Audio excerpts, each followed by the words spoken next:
Good afternoon, everyone. I'm Janice Whitaker, CGNE Administrator and Community Liaison.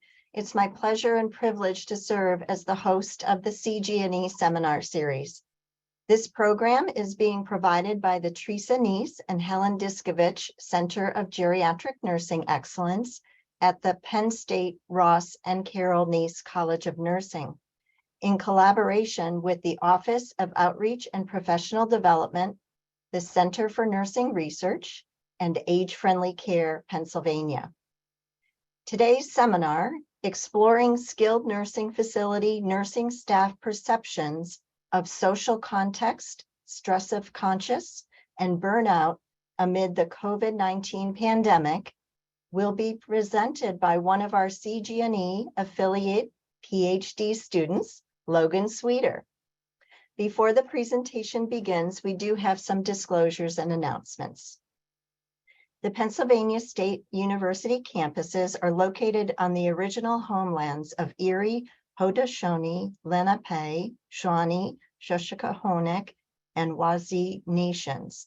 As a land-grant institution, we acknowledge and honor the traditional caretakers of these lands and strive to understand and model their responsible stewardship. We also acknowledge the longer history of these lands and our place in that history.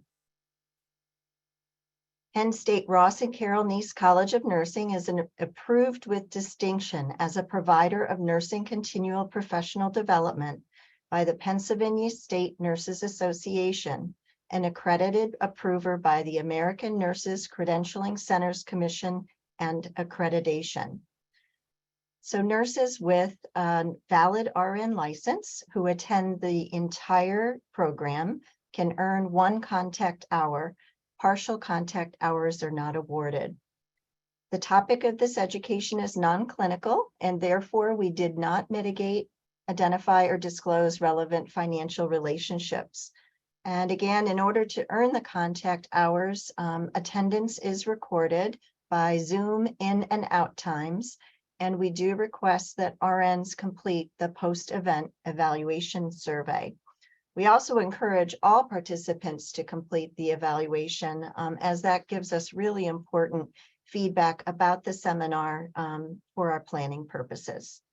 So this seminar is being recorded.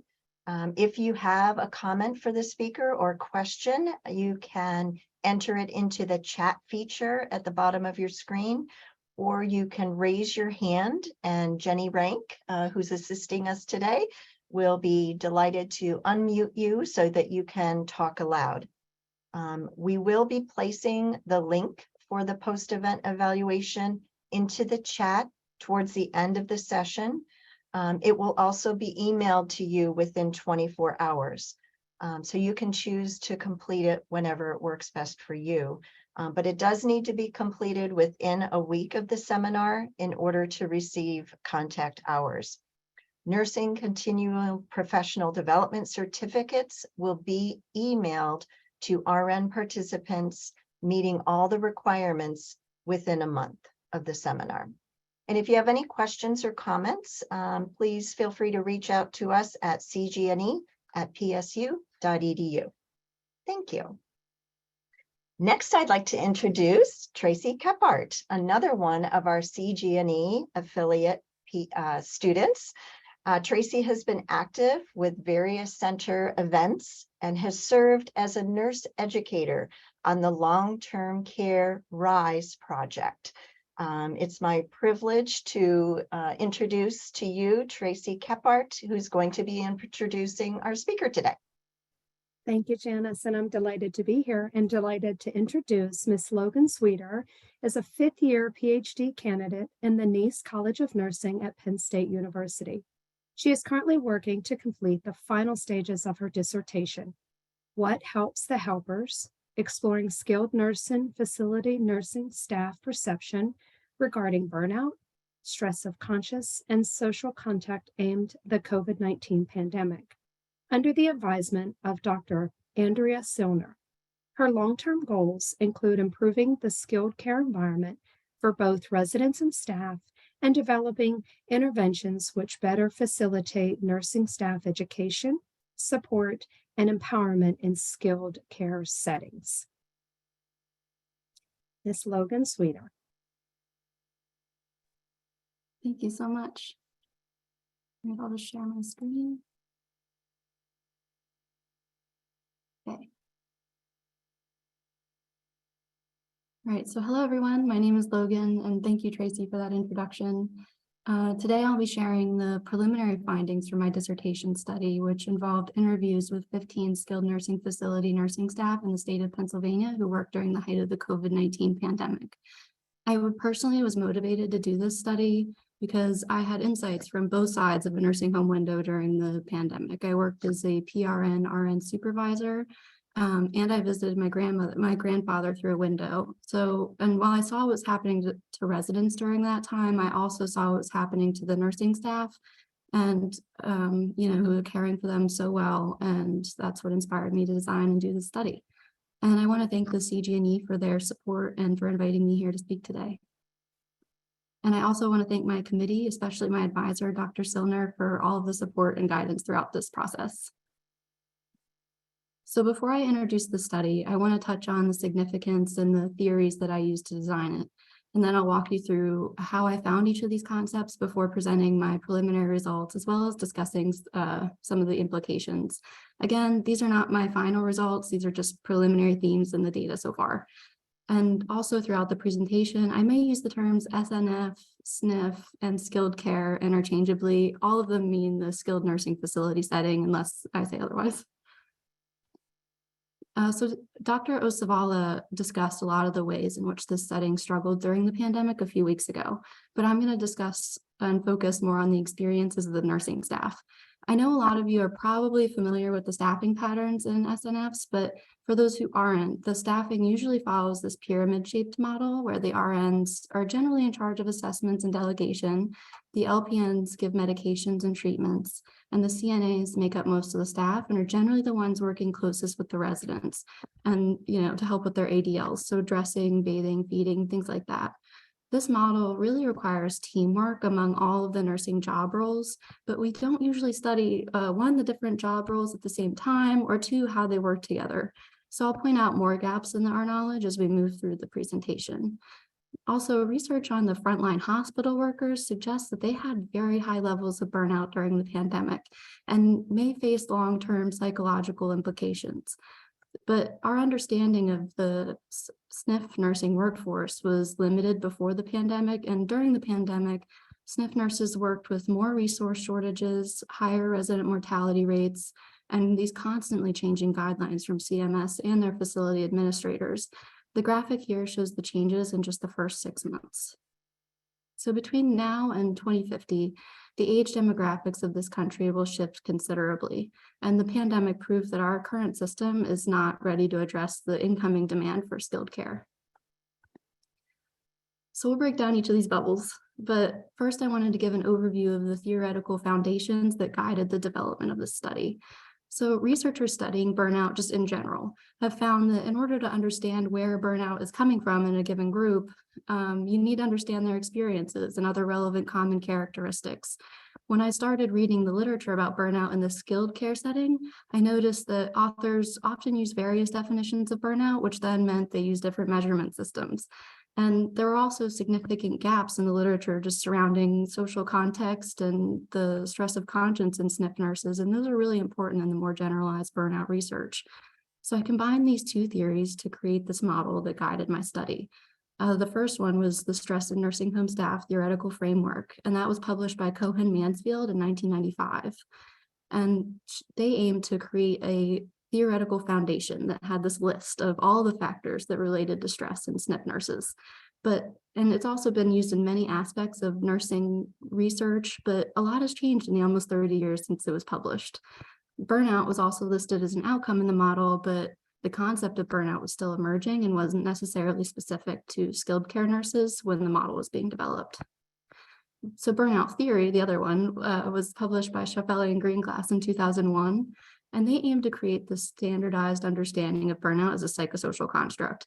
And they did this because burnout was first described by two researchers who noticed the same symptoms that were arising in human service workers. The first one was Freudenberger in 74, and the more popular Maslach in 76.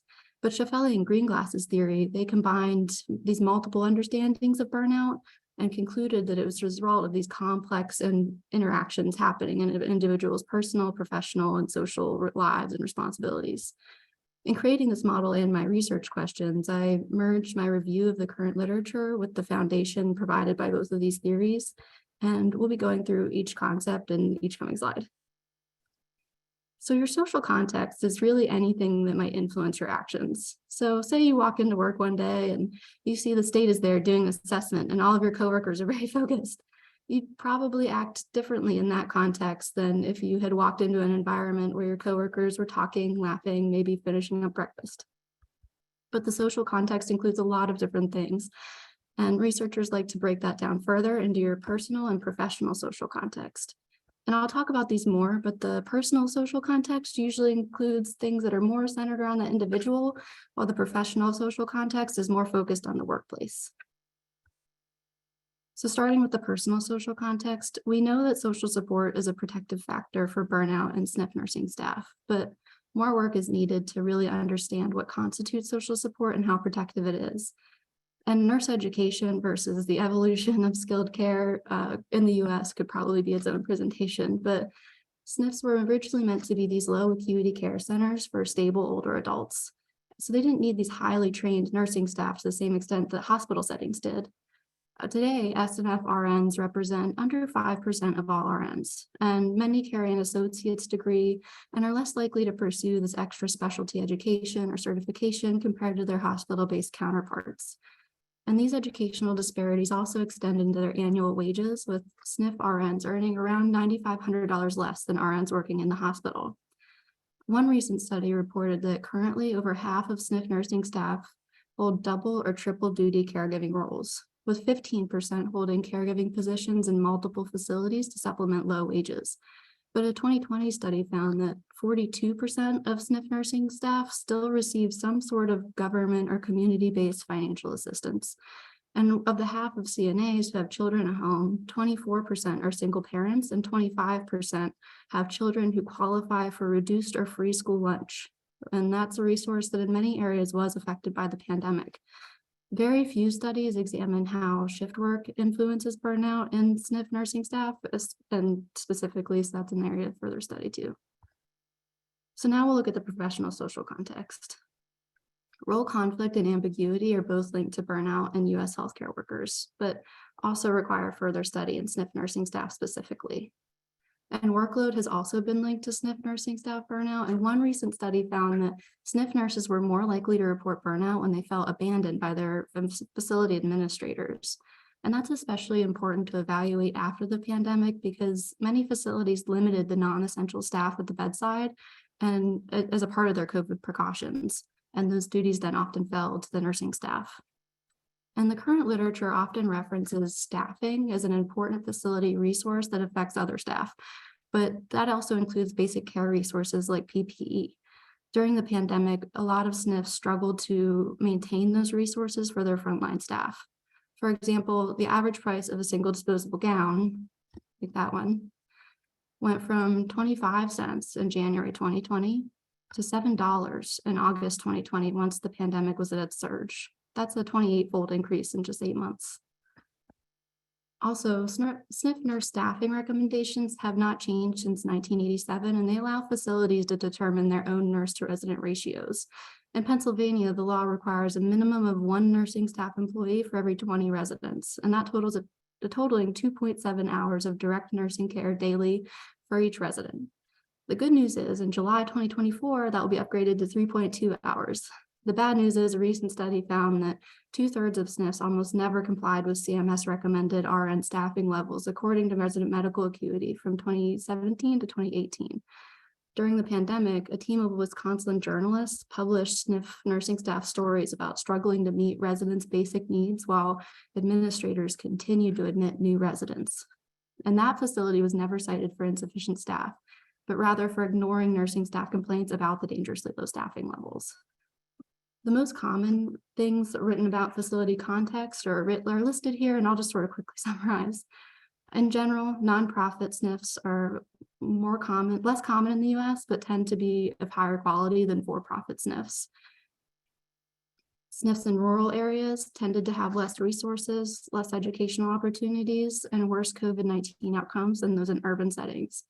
And nursing leadership has largely been undervalued in skilled care settings compared to the hospital settings.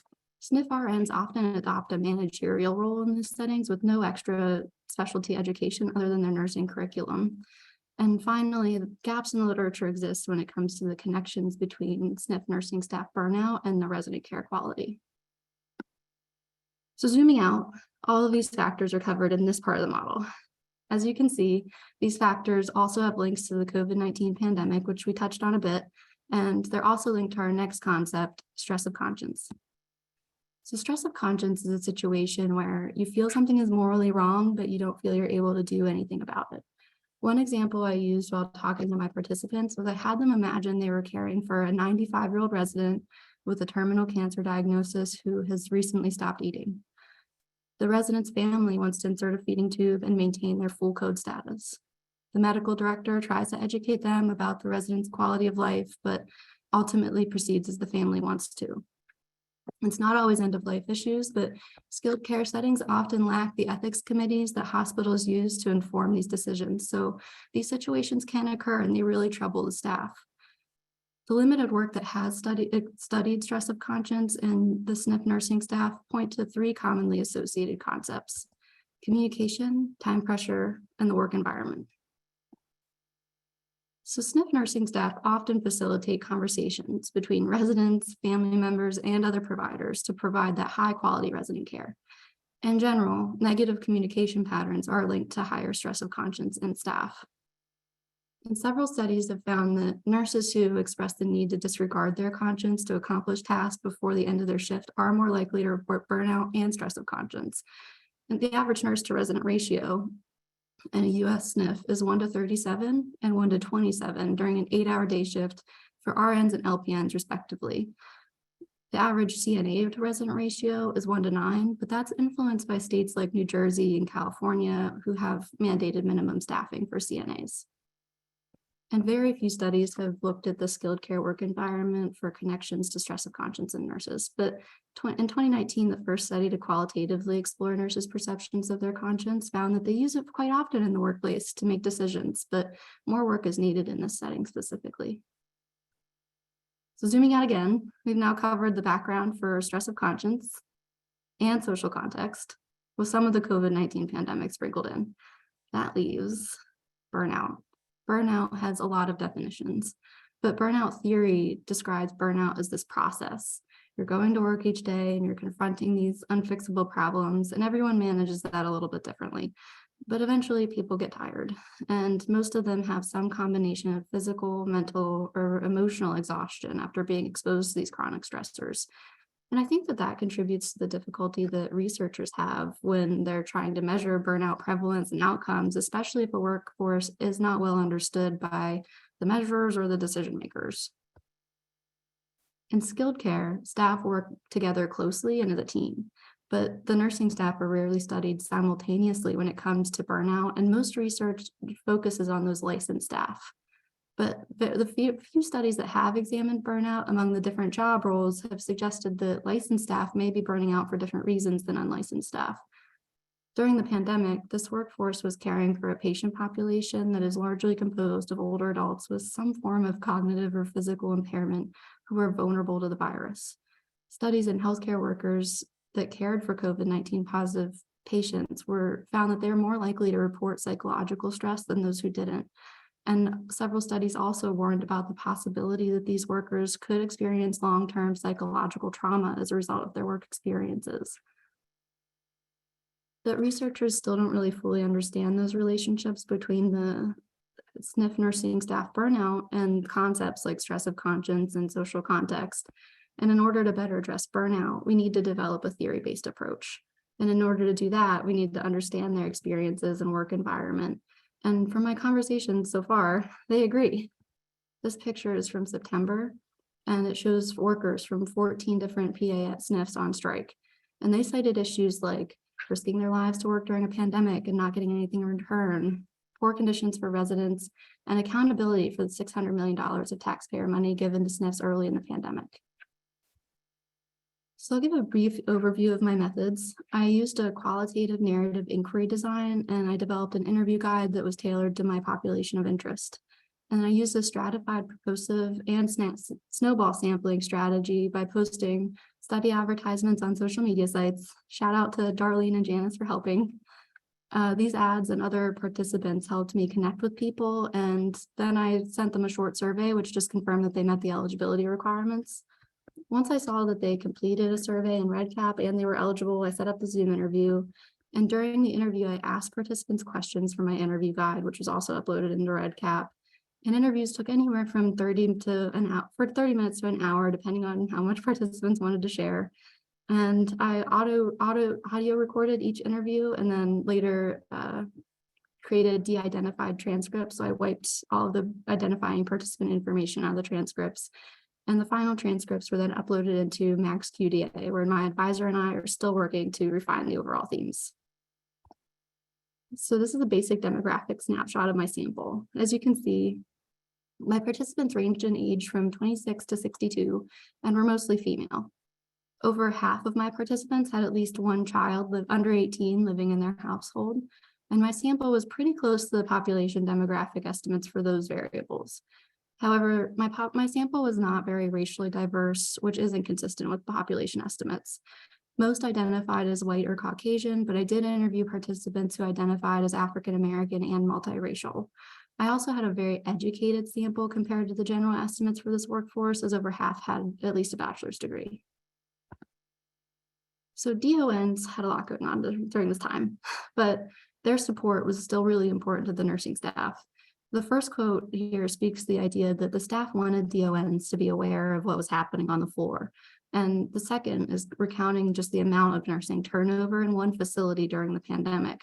And that's consistent with PBJ data that the SNF nursing staff turnover was over 100% during the pandemic. And my participants averaged 7 years working at their current facility and had a median of 4 DONs during that time. Since I only had 15 participants, I can't run a fancy, powerful statistical analysis, but in general, those with a long tenure and a high DON turnover tended to be less satisfied with their upper management than those with shorter tenures and less DON turnover. Every participant I interviewed had cared for COVID positive residents during the height of the pandemic. Another part of the demographic section included questions that were very specific to this workforce. And in general, my participants were very teamwork oriented and had close relationships with their coworkers. Staffing in general was described as unpredictable. Over half said that they often or very often feel rushed or too busy to do things as they normally would. On the last chart, I was really interested to see that of these answers about turnover had about an even uptake in the sample.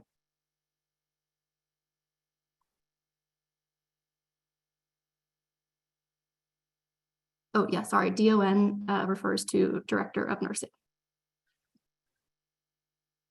So again, I'm still working with my advisor to develop the final themes, but these are just the preliminary themes in the data so far. And I'll introduce them now and we'll go through each one in the coming slides. Participants felt isolated in both their personal and professional lives, and they expressed guilt about the care that the residents were receiving during the pandemic.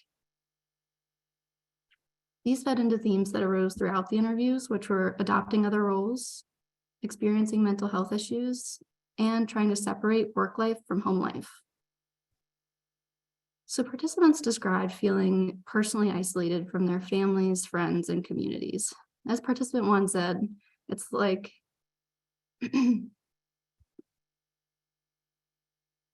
oops. Okay, all right.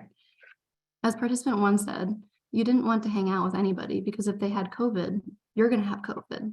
Then you miss work. And what if your kids brought it home to your kids or husband? You're almost a prisoner in your own house. And several participants described this fear of interacting with other people outside of work because they didn't want to spread the virus any further.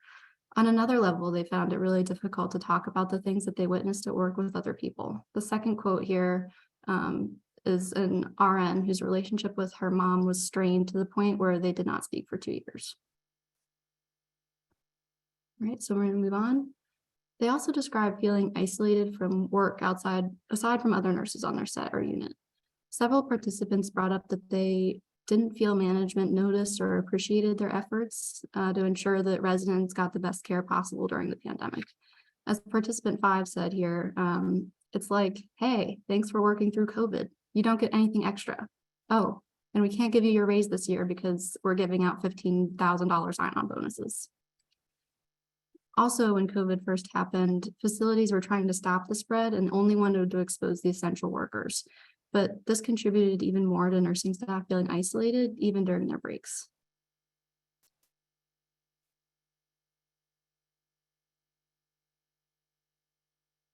Okay, moving on.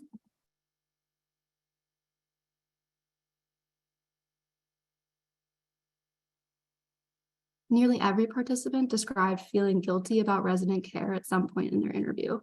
Several participants described having a very close caregiving relationship with their residents, and some even said that they were like family. But many felt that the residents were not receiving the care that they deserved.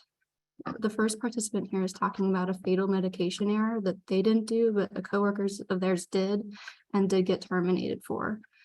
But this participant talked about how this incident affected their stress of conscience because they realized the same circumstances could very easily happen to them. They say, and she, the RN, had said she totally forgot. And my God, I can see that. But the people in admin can't see that. And like, I get that. I see both sides of it, but I feel like what you want to do in your heart and what you have time to do and what you can do are two separate things. Participants also shared how difficult it was to provide residents with not only physical care, but emotional care too, because their loved ones were not allowed to visit, or sometimes were afraid to visit. Several described feeling guilty about the different aspects of resident care, including watching residents forgo haircuts, showers, and even the ability to wear their own clothes, and sometimes for months. The second quote here is an LPN talking about the moral struggles that they had while they tried to provide end-of-life support to multiple residents during a time when visitors were not allowed inside.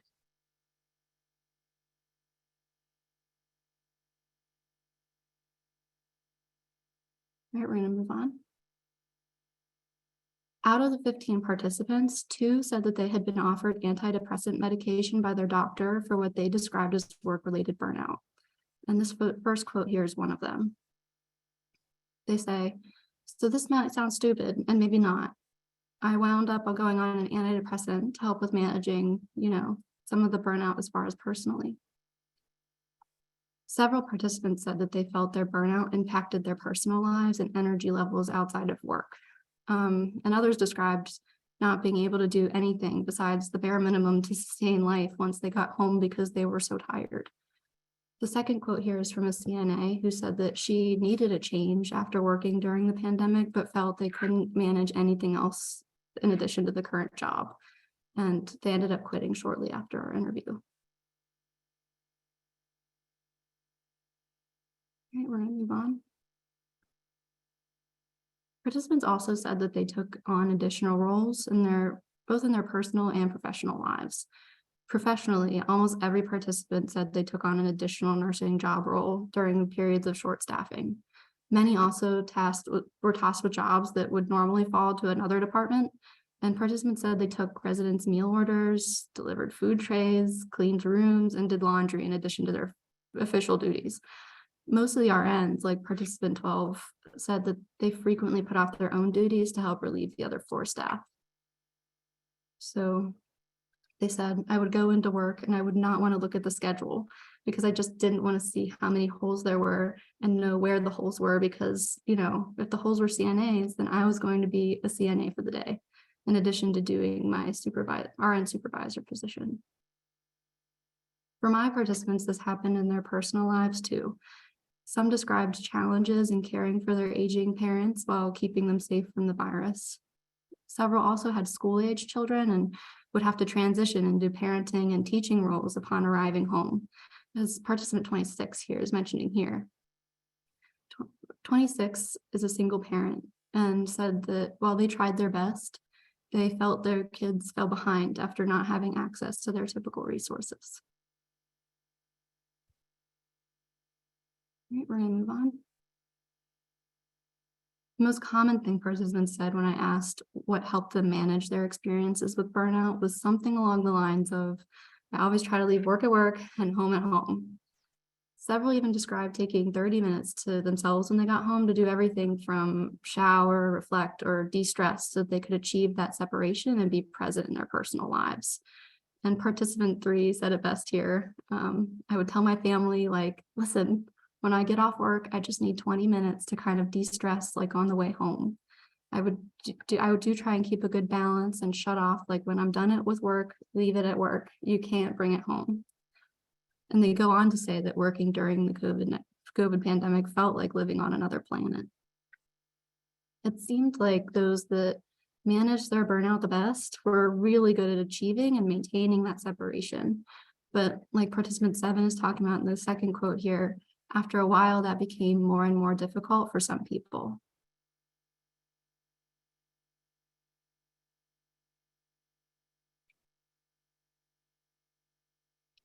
All right, we're going to move on to some implications. At this point, you may be wondering, where do we even begin to fix all of this?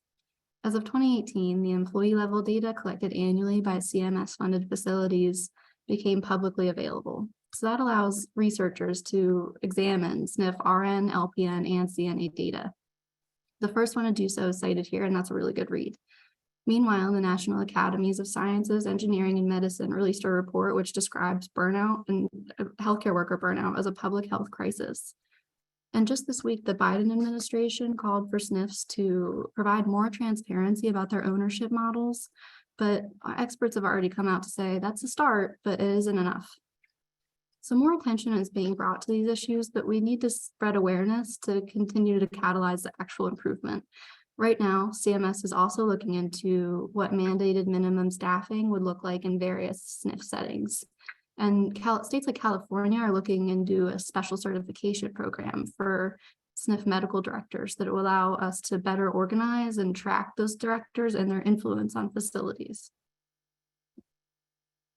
So to summarize, the data supports this idea that burnout is a complex phenomenon that occurs when these little stressors build up in an individual's psychosocial environment. And I was also able to gain new insights about participants' experiences with stress of conscience and their own thoughts about their own social context and how that kind of evolved throughout the pandemic.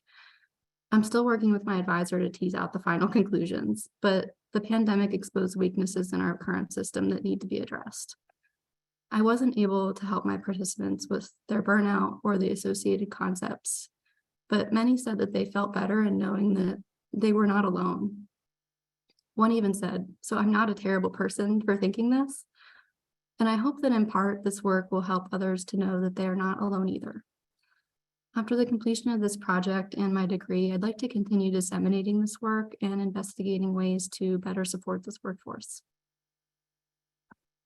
And I couldn't think of a better quote to end on here that summarizes the impact of COVID on the skilled care workforce.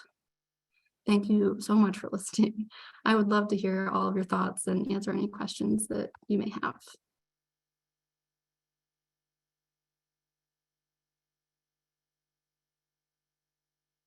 Thank you so much, Logan, for that amazing presentation. There were a couple comments in the chat that I think summarize people's thinking a bit about this. Sarah mentions very, very important information must be shared with all, please. So I think, that by itself shares the impact of, your work, what you shared with us today. And I'm excited that you're going to continue to explore, ways to support the workforce and enhance their development as well. Randy mentions, as a part-time employee and a family caregiver at a long-term care facility during COVID, I was very conscious about the fact that many in the long-term care industry do not get paid if they don't work, and that led to high burnout. Did you see some of that in your work, your dialogues with staff? Yeah, absolutely. And that's such a good point, because one even mentioned that the vacation time, if you were to come down with COVID, they would use your vacation time first and then allow you to use your sick time, which, yeah, Yeah, so it's kind of like a double whammy. Yeah, you don't get to take a vacation because you're using up that time, and also sick days. And Randy clarifies that, meaning sick days that are not available, so that there were staff that didn't even have sick days available to them. I imagine that must have been hard when people were isolated or quarantined, because it could be one or the other, right? So there's more comments and questions coming in, but I'd like to just pause for 2 to 3 minutes to allow our participants to complete the evaluation tool. If they want to do it now, they can certainly save the link for later. But Jenny Rank will be putting the link into the chat, and people can, like I said, they can complete that right now, or they can wait until after the session. So I'm going to pause for a little bit, and then we will come back for some more comments and questions for Logan.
Okay, so participants are certainly encouraged to finish the evaluation if they're currently working on it.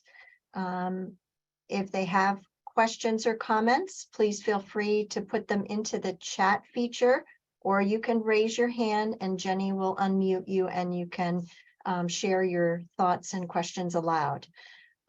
So Logan, Nahida Akhter, one of your fellow students here at the college, is saying, "Hi Logan, fantastic presentation. Burnout is huge and the pandemic made it more worse." Did you explore a little bit what the precautions or self-care activities some of the participants did to make their situation a little better?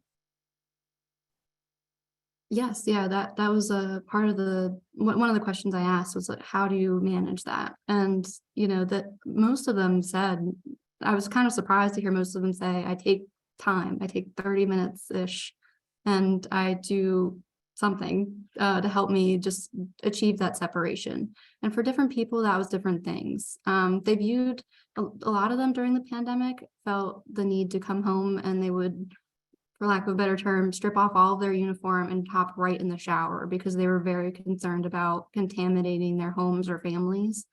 And they said that they used that time as a decompression time in the shower, with the water turned up high, to just kind of they said some reflect about the day, some forget about the day. Both of those were in there. But yeah, and some others described taking time to read a book. It just varied based on the person. Yeah, I certainly remember hearing a lot of people that did that, stripping off of all the clothes, sometimes even in the garage or a place that's separate, just from an infection control perspective. And, it's good to hear that they were trying to implement some type of transition from the work experience to the home experience, involving perhaps some level of self-care as they were doing that. That's great to hear. Diane Barish says, "Great job, Logan. A question for you.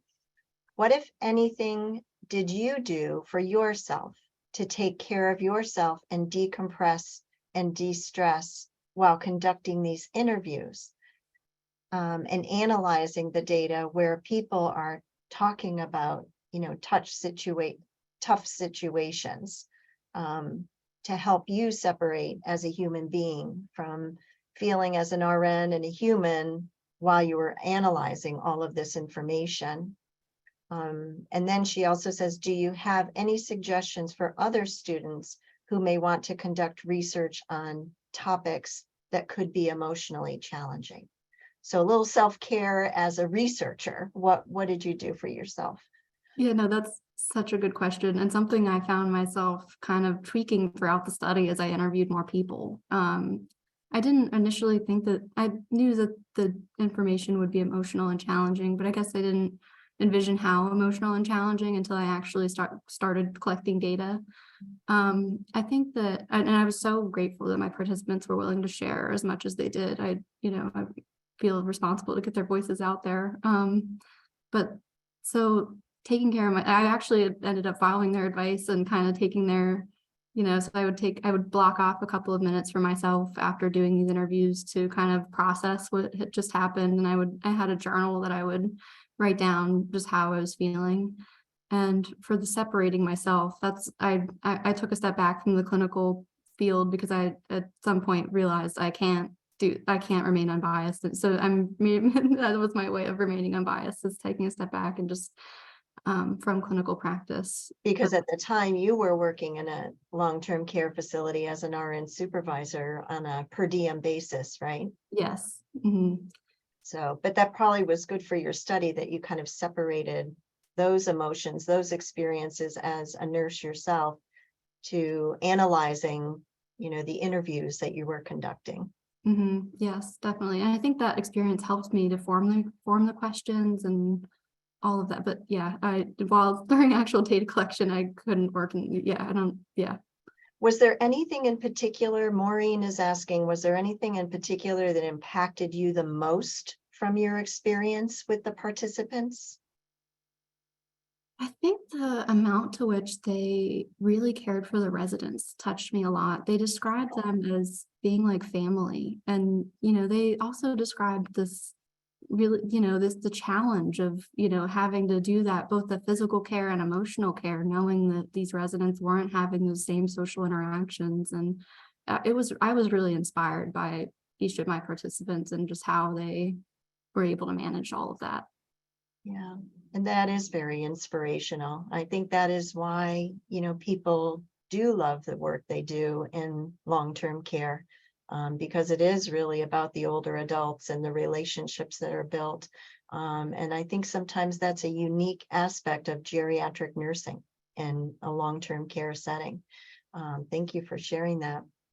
Randy's asking, did you hear about any type of counseling that the facility had for care staff around grief, stress, or some of these other topics?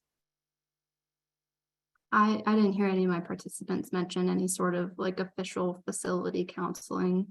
When I asked about social support, a lot of them mentioned that the fellow floor staff were their main source of support. They leaned on each other throughout that time, and they said that actually brought them a lot closer together as a team on the floor. Yeah, I think, just the framework of trauma-informed care, that hopefully more long-term care facilities are looking at that framework. There's 6 principles of that, and some of the principles relate to having really tangible ways of providing grief and other support to people. Did any of them talk about, I think you mentioned in at least one of your quotes, when you were talking about the moral dilemmas they were in at times, especially as it relates to end of life care. Families not being able to come in at that really critical time, not being able to see their loved one in person as they're declining and passing. Did any of them talk about, maybe rituals that they developed around, the death experience? Did they do anything as a facility when someone passed away? That is a good question. It seemed like it really depended on the facility. And Sure. some of the staff had described forming not only close like after, as a result of this experience, as a result of visitors not being able to come in, staff described developing relationships with them too, more so because they were trying to coordinate visiting times and wheel residents to windows. And there was more communication that needed to happen in order to facilitate that. So yeah, I think it was one of those things that they just ended up being very specific to each facility and each individual. Sure, that makes sense. And yeah, that's an interesting awareness that, they built their relationships with family members, even though they didn't have that in-person contact with them. They had to facilitate different strategies for communicating and staying in contact with their loved ones, whether it was through the window or an iPad or something else. Yeah. Yogen is asking, what methods do you find most helpful in recruiting participants? So sometimes a challenge with research, right? Yes, definitely. That was well, I found that Facebook was actually a really effective recruitment tool to help get. I mean, the snowball sampling was probably the winner as far as like the actual amassing of participants, but the Facebook was really helpful to kind of get started in other parts of Pennsylvania that the nursing staff might not have, been seeing my recruitment materials as readily. Sure. So Virginia is asking in the Q&A section, one thing she's asking, Jenny, I think might relate to the evaluation tool. She's asking about an access code. Yes, I answered and I put the access code both in the Q&A and in the chat. Perfect. Thank you, because other people may have that same question. Thank you, Jenny. She's always on top of it. But Virginia is asking, did any of the SNFs offer mental health care, for the caregivers? And I think you responded to that in relation to Randy as well. Did you notice anything in terms of, social workers getting involved with the staff, or was their focus a little bit more, on the residents? Yeah, that I think was another surprising, at least in my participants explained that, when COVID was happening, they would arrive to their unit or set or shift, and they would not really be, necessarily interacting with a lot of the other disciplinary healthcare team. It was mostly, the essential staff is going to go in and be exposed to the virus, and then we're not going to have them mingling kind of with the other staff. And, for some of them did say that their social worker was helpful and was in there and was, making sure that they had what they needed as far as supplies. But as far as like specific, like mental health people hired for the staff specifically, I didn't hear any of that in my sample, at least. Yeah. But I think that would be a really interesting avenue to pursue. It certainly would. I think, getting other ideas. I know it sounds like this is an area of interest for you that you want to continue to explore and expand. So that could be one element there. So I'm noticing in the participants that certainly we had a wonderful amount of participants today. I'm also noticing some of my friends from long-term care and other care settings. Dawn Anderson from Juniper Village of Brookline, Lisa Loretti from Primary Health Network, so more of a primary care setting. And I'm sure there are others on this webinar. I'm wondering if any of you would want to share any comments, any experiences, how what Logan has shared with us today relates to the experience at your care communities or your clinical setting. If anyone is interested in doing that, please feel free to, raise your hand, and Jenny will unmute you so you can share that aloud, or you can put your comments in the chat. Logan, one of the things I want, while people are thinking about that, I want to commend you on this theoretical framework. I think that is a really important visual tool to really help improve understanding of what you not only found as background information about this area of study, but also in relation to some of the key findings that you had. So, thank you for framing it within that theoretical framework. It certainly makes sense. One of the things that struck me as you were describing the theoretical framework was the disparities of education and training for registered nurses in long-term care. Can you expand on that a little bit more? What did you find through?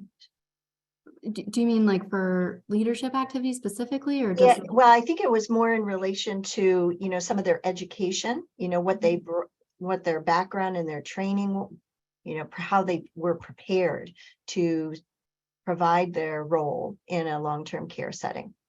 Right. Yeah. Good question.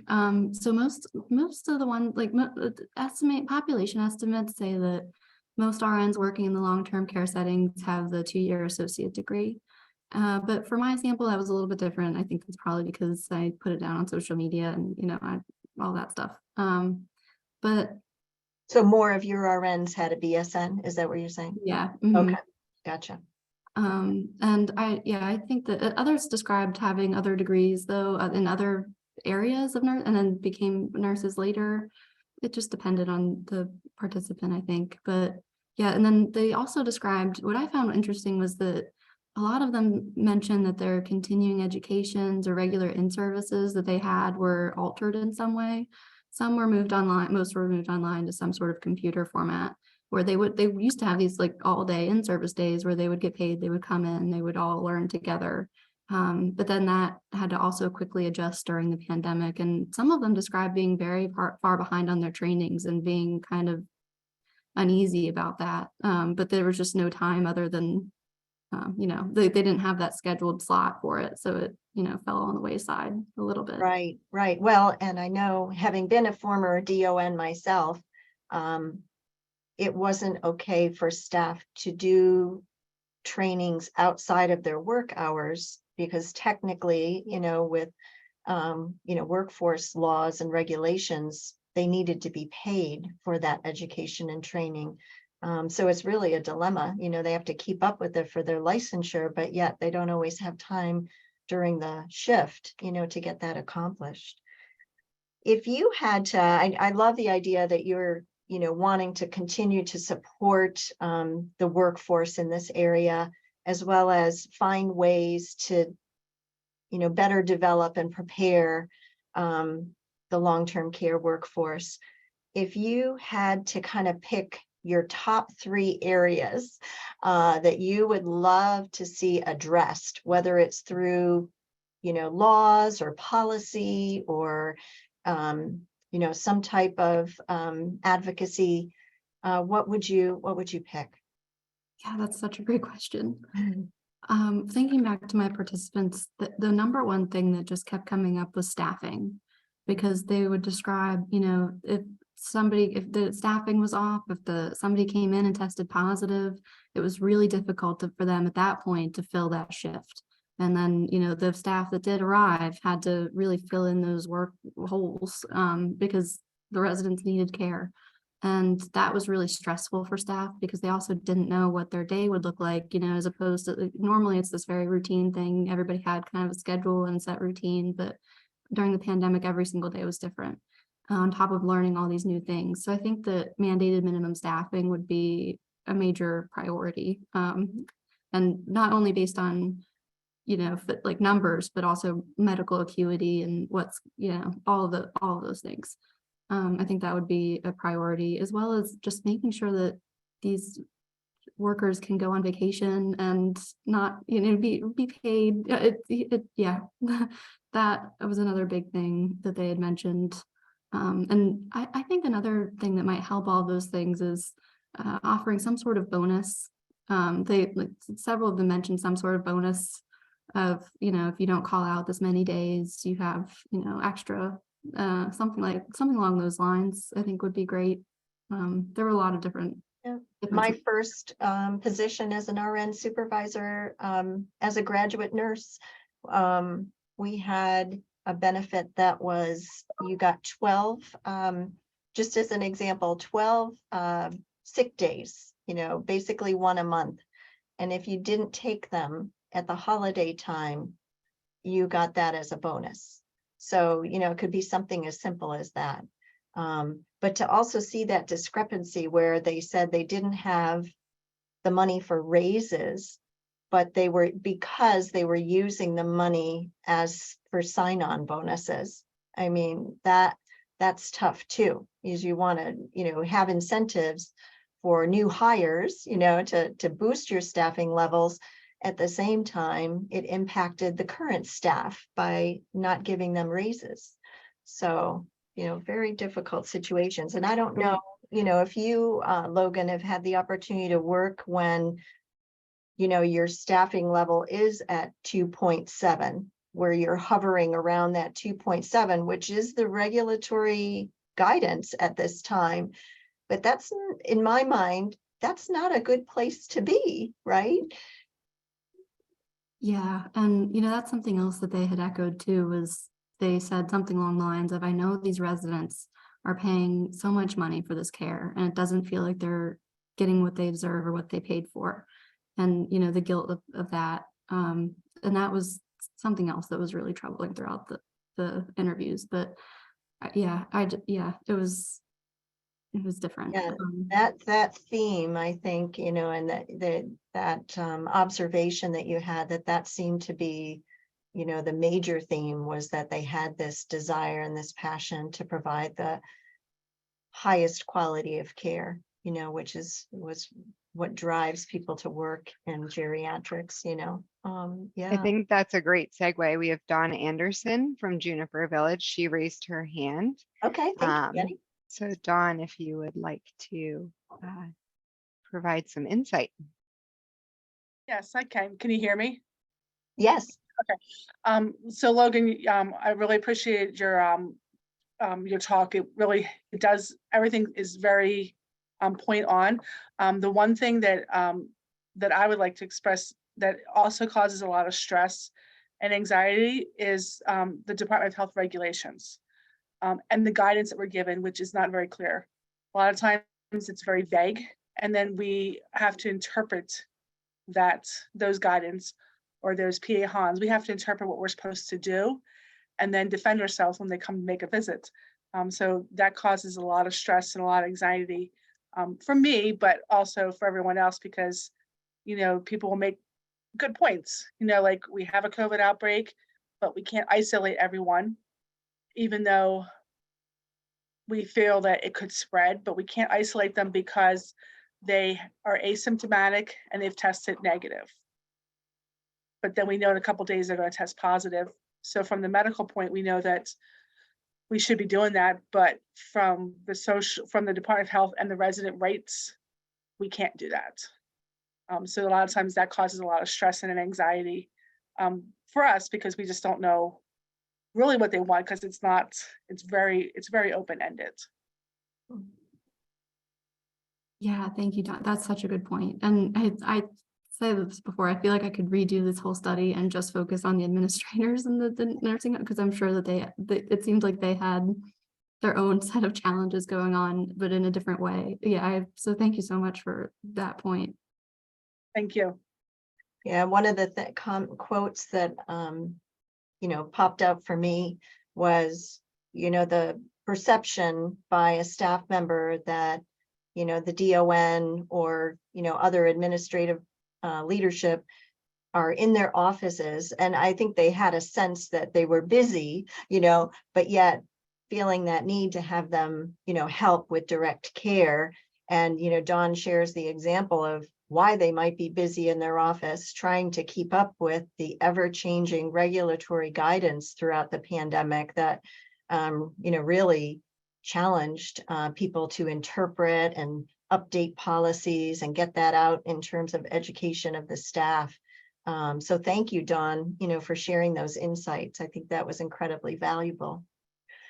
Well, I'm afraid we need to wrap up. but I think we could continue talking about this for days and so on. So I'm looking forward, Logan, to your continued work in this area, and hopefully we can invite you back to share some new insights about different things that you're learning through your studies and your work. But thank you so much for such an outstanding presentation today, for sharing what you learned through these really important interviews with long-term care staff in skilled nursing facilities. So thank you, Logan, and good luck on your dissertation defense that will be coming up soon, as well as your wedding. We're excited about both of those things. Thank you so much. All right. Congratulations. Thank Take you. care, everyone, and thank you, everyone, for coming. We look forward to seeing you again in a couple weeks.